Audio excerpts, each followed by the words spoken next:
ML Sports Take, brought to you by Welch and Company Jewelers, Stumble and Monkey Brewing Company, and our great friends at Stanley Law Offices. Together, they'll work to get you the maximum reward. Been watching basketball all day, and it's awesome this time of year. Obviously, it's every single day. It's wall-to-wall basketball with the conference tournaments, and it's not going to stop until the first week of April. Obviously, a lot of games highlighted today with the blowouts and UConn running away from Xavier. St. John's Seton Hall was tight. And then now Johnny's are running away, and Rick Pitino and March, man, that's where I'd put a lot of my money. But we're all gearing up here for about 45 minutes to an hour from now with St. Bonaventure as I record this, taking on Loyola. And when you look at some of the keys to this game, I think, number one, it's going to be really the Bonnies focusing on defensive efforts. I really am telling you, I would rather have this game be a slow-down game, play to a much slower tempo. I have no doubt that they can score with Loyola, but do you want to? I think it's different sometimes when you're at home and you start to get hot. When you get into these big, battles back and forth, shooting threes and going back and forth, you've got to have at least two or three guys be on fire the entire time. Can Bonaventure do that? They could, but will they, right? Can they, will they? Those are two different things.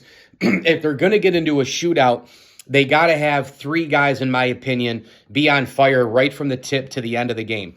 Daryl Banks, a guy who knows March very well going back to St. Peter's. We've seen him be on fire before. He loves March. He's a veteran guy. He has a lot of tournament experience, and he played well against Loyola last game. Got to have him making threes. Absolutely swinging all the way around the court, off the ball, baseline stuff, doing what he does. He's got to be hot if you're going to get into a high-scoring battle with Loyola. That's the first guy. The second guy, Micah Adams-Woods. I think from the beginning of the year till now, he's probably been their best player. And again, if you're going to beat Loyola, you have to make three-point shots. You're going to get into a shootout with those guys. You have to have the three-point shots raining, and you have to have these guys on fire from the perimeter. The third guy I think they have to have, really on fire, believe it or not, is the former Jan. It's Asa Isamvus. I think this guy here, and the reason I note him, you could say Pride, you could say Flowers, that's fine.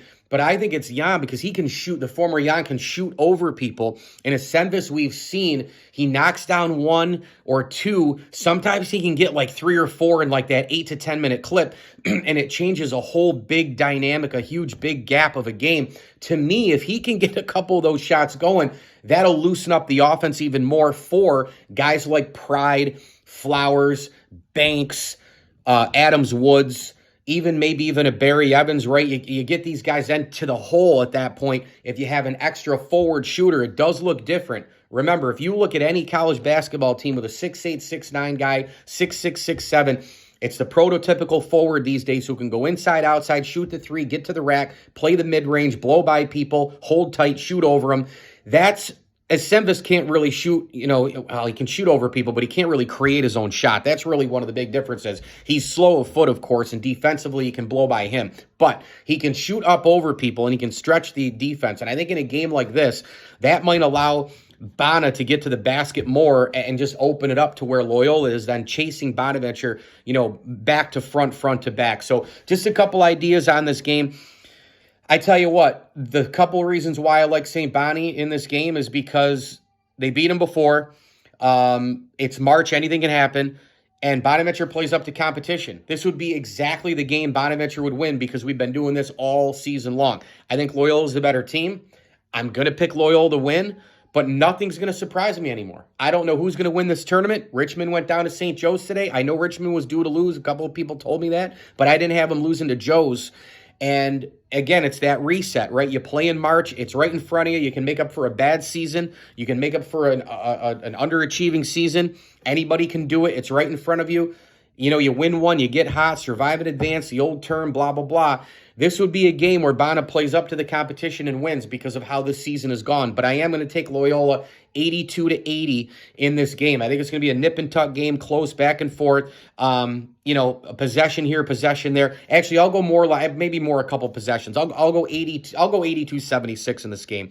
Loyola takes care of it. But again, I'd rather have this game in the 60s because I think Bonaventure buckling down defensively. If they get into that world, that means that they're covering the three-point shot. That's really where my big issue here is with Loyola and St. Bonnie, is the Bonnies covering the three-point shot. The other area I'm very, very nervous about is Bonaventure turnovers at the perimeter. When they've got the ball and that stupid vetting coming all the way out, right, and he does that a million times, or Bonaventure's committing to dumping it to venting and it isn't working, that kind of crap, throwing it in when it isn't working, and those sliding forwards across, it's out there, it's been on tape forever with Mark Schmidt the Mark Schmidt teams with vetting on it. They have to make crisp passes. They can't be just easing it in there or like easing it out to the perimeter, these little soft pit. No. Those balls will get tipped. Loyola, their defense, they tip balls. They're around the ball. They ball hawk. They're Ed Reed. They're Ray Lewis. Enough already with these soft-ass passes. Throw the ball crisp. Chest passes, just like I talked about in the last video, right? Mental.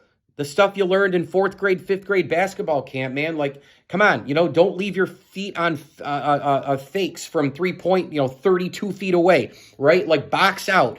Keep, keep it between your man and the basket, all those different things. Same thing with chest passes and crisp passes, smart passes, bounce passes, chest passes. Bonaventure has got to keep the basketball in their grasp and not allow Loyola to tip it away, bounce it around and this and that, and get the ball back for easy points. They're one of the best defensive teams in America. I think the Bonnies can win this game. I really do. But I'm taking Loyola because I think they're the better team. But I will not be surprised. Again, I repeat, for all the people out there go, oh, Lindsley hates it. No. Just a pick. I'm going to pick Loyola 82-76. But because of the way the season is gone, and we're just about, come on, we've done this before. Ascend, baby. Time for the coaster to go up, right?